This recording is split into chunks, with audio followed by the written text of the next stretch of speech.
In this video, I'm going to explain how to dilute your calories. So if you guys don't know me right now, my name's Adam Bundle. I'm an online fat loss professional. I specialize in hormonal priming, body recomposition, and higher level forms of nutrition through actual metabolism manipulation. So in this video, I'm going to explain quite literally how to dilute your calories. And if you are someone who struggles with overeating or feeling not satiated enough or feeling that like you get stuck with that late night snack, this should help. Okay, so quite literally what calorie diluting is diluting your calories with more volume. So the first thing you need to know about calorie diluting is if you are not tracking your calories by now, you should be doing that. So that's the first step. If you're not tracking your calories and you don't know how much that you're currently eating, then you can't fix what you can't track, right? If you're tracking your calories and you're stuck in a plateau, you need to be tracking macronutrients. So macronutrients as a form of protein, carbs, and fats. And so with calories, macronutrients, and micronutrients, calories affect your weight, macronutrients affect how you look, and micronutrients affect how you feel. But calorie diluting in general is getting enough volume. So I'm going to cover specific topics about calorie diluting to allow you to eat more food for less calories. So none of my clients currently have a problem with this because all of my clients, if you follow my channel, are quite literally eating thousands of calories more per day and down in weight with my process of metabolic priming. But for the ones out there who are struggling, who are hungry, and who have struggled with late night snacking and insatiable hunger, this should help. So one thing you can do if you want to dilute your calories is stick to voluminous foods, right?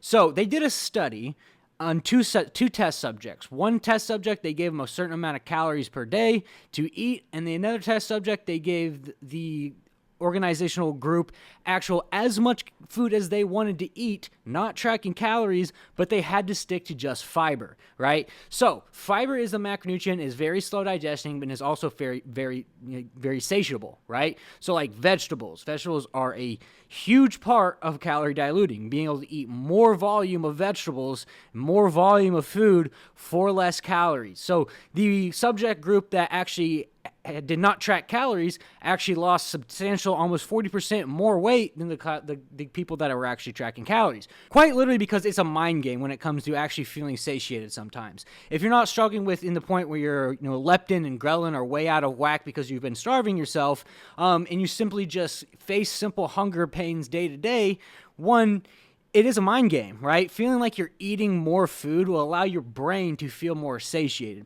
So staying away from highly calorically dense foods, highly calorically dense sauces, because the sauces actually add up a lot. So if you've ever took a look at the back of the label, and if you don't know how to read a label yet, you need to learn, you'll see that like some sauces are hundreds of calories for one serving, tons of fat, right? Switch to over low-calorie sauces or add more vegetables into your food for calorie diluting, right? So what you can do is add very voluminous foods into your diet and tons of vegetables. Take away some of the fats that you're putting in your foods, like high-calorie sauces, and add more actual vegetables. You can quite literally eat a lot of vegetables and feel very full, right? So the only point that I would kind of bring up about when you're calorie diluting with a lot of vegetables is vegetables are very high in fiber. And in some cases, people who eat a lot of fiber simply have sometimes some digestive issues because the fiber kind of stops you up a little bit. But for most people who don't have a problem with digestive issues, staying around 20 to 30 grams of actual fiber per day should be more than enough to make sure that your food's flowing through your body very well, that you're good digestion, but not way too much fiber to make sure that, you're getting stopped up, right? So even if you do eat too much vegetables, right? Say you go way over on your fiber intake, way over on vegetables, that's still so much amount of volume for actual food and per calories that you will feel full. So one of the reasons why I can stay lean year round, 10% body fat year round, is because I understand the process of actually calorie diluting, like adding more vegetables to my diet, adding more low glycemic carbohydrates, which I'm kind of going to get into next, but understanding that it is a mind game, understanding when I'm most hungry and adding more voluminous meals, voluminous foods when I'm the most hungry, right? So let's kind of get into like the glycemic index of carbohydrates, and the glycemic index of high glycemic carbohydrates, the low glycemic carbohydrates.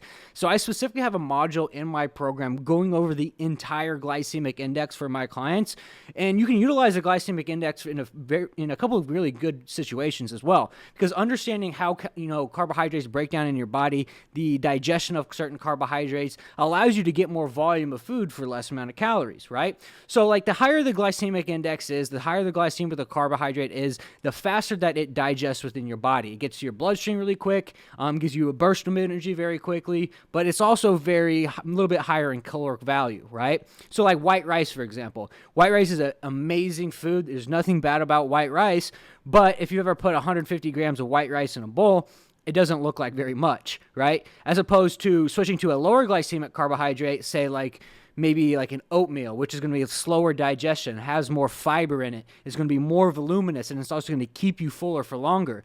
It's going to help you out because there's a ton of different aspects of the glycemic index that you can utilize to mitigate hunger patterns. Understanding, the higher glycemic carbohydrates and what to eat, the lower glycemic carbohydrates that has more voluminous food volume and less amount of calories. And that's specifically something that I do in practice daily, right? On my off days, for example, instead of doing my normal cream of rice before my workouts, which is cream of rice is, if you guys don't know, it's a substrate of actual like rice that digests very quickly, get into your bloodstream, and allows your body to utilize that carbohydrate faster. But on my off days, I know that I'm going to be a little bit less hungry because I'm doing less activity. My mind's less, occupied with actually working out, and I'll switch to like an oats, right? So an oats is going to be slower digesting, higher in fiber, lower in calories, and it's going to keep me satiated for longer, right? So understanding the certain glycemic index of carbohydrates will also help you with diluting your calories. Also, understanding the fat intake is really well in understanding, diluting your calories as well. So fat intake particularly is the certain macronutrient that is going to be the most slow digestible, right? It's also going to be the most satiating. So if you guys ever, had a Thanksgiving or Christmas dinner and you just feel super tired and, satiated afterwards, well, the high amount of fats in your body will actually keep you satiated for longer. Understanding when to time your fat intake as well. For me, first thing in the morning, I eat 4 eggs right off the top of the morning because it's when I'm the most hungry. And, it helps me out because it really helps satiate me very well, right? So understanding timing your fat intake to where you are most hungry during the day will allow you to utilize less amount of calories, but also make sure that we are eating those calories when you are most hungry, right? Diluting those calories, and maybe even, helping you out where you don't go off and you snack during the day. And if you are somebody who is a huge snacker, you could snack on like vegetables and whatnot. But my biggest piece of advice would be not to stick to like whole meals, right? Stay away from snacking in between your meals and stick to whole meals that have a good amount of vegetables. Use fat intake to actually time your hunger when it's most, when you're most hungry, and you'll be able to utilize satiation and utilize not feeling very hungry for very long. These tactics are what keeps me lean, right? Understanding when I'm most hungry, understanding when I need more volume of food to keep me more satiated, and understanding the glycemic index to keep me more satiated and for a less amount of calories as well. And it's not like I don't eat a small amount of calories. Like the thing is that everybody is going to experience hunger pains at some point in your life. It's inevitable. No matter how many calories you're eating, you're going to always have maybe a stressful day that will lead to a spike in ghrelin, maybe, stress-related eating, whatever it may be, you're going to experience hunger. So this video is hopefully going to allow you to, one, understand what to do, how to dilute your calories, and how to eat more volume of food and keep you satiated for longer so you don't spend your nights and spend your days snacking, going way over on calories and getting unwanted body fat.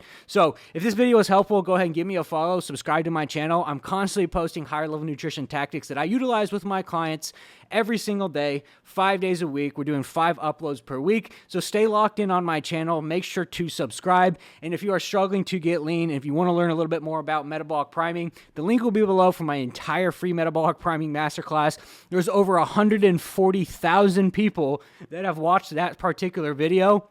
So it is an amazing video on metabolism manipulation. So make sure to check it out. Like I said, make sure to like, comment, and subscribe, and I'll see you guys next time.